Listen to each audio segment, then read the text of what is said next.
Markhurst, and I'm the Medical Director of the Opiate Department of Mental Health and Addiction Services. Thank you all for being here today to discuss this very important initiative, and thank you to Governor Kasich for your leadership on this issue. Ohio's been working for more than 6 years developing and implementing a comprehensive community-centered plan of action. It began in 2011 with the creation of the Governor's Opiate Action Team, which is a quick response team that's allowed our state to stay on the leading edge in the fight against opiate abuse. We've taken that responsibility very seriously, and we were one of the very first states to establish opiate prescribing guidelines.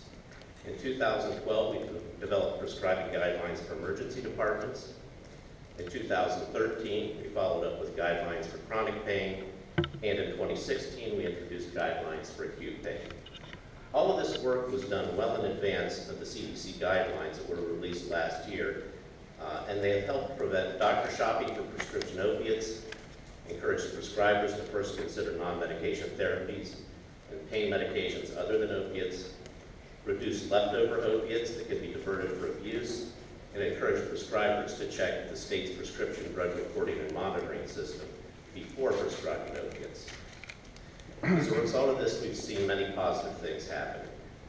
There's been a 2.5 million decrease in the number of opiate prescriptions and 162 million fewer doses of opiates dispensed to Ohio patients between 2012 and 2016.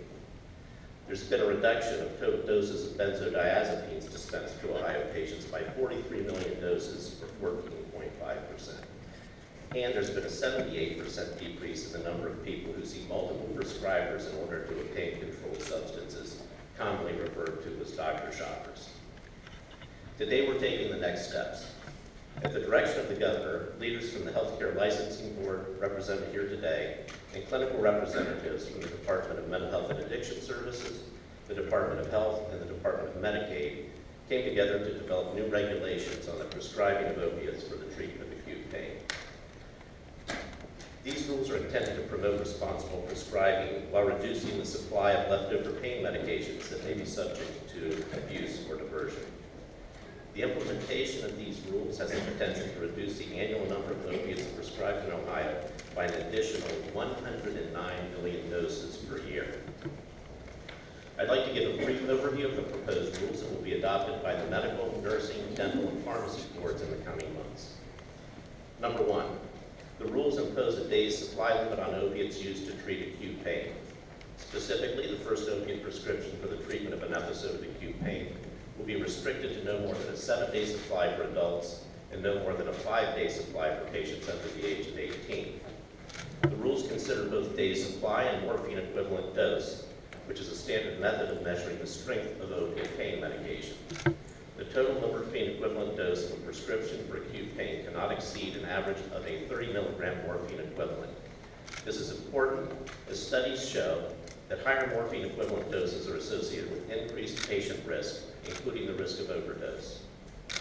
Third, the use of long-acting and extended release of opiate pain medications to treat acute pain is prohibited.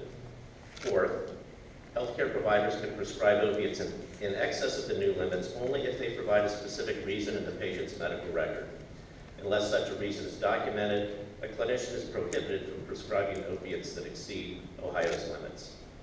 Fifth, prescribers will be required to include a diagnosis or procedure code on every controlled substance prescription, which will be entered into Ohio's prescription drug monitoring program known as ORS. Sixth, a patient receiving an opiate medication, and in the case of a minor, the parent or guardian shall be advised of the benefits and risks of the medication by the prescriber, including the potential for addiction. And then finally, the new limits do not apply to opiates prescribed for cancer, for palliative care, end-of-life or hospice care, or medication-assisted treatment or addiction. I'm confident that the proposed rules I have outlined will make an impact on reducing the number of opiate medications available for diversion and abuse, while maintaining our ability to manage acute pain competently and compassionately. This coordinated effort among Ohio's healthcare regulatory boards is another important tool to stem the tide of opiate addiction in our communities.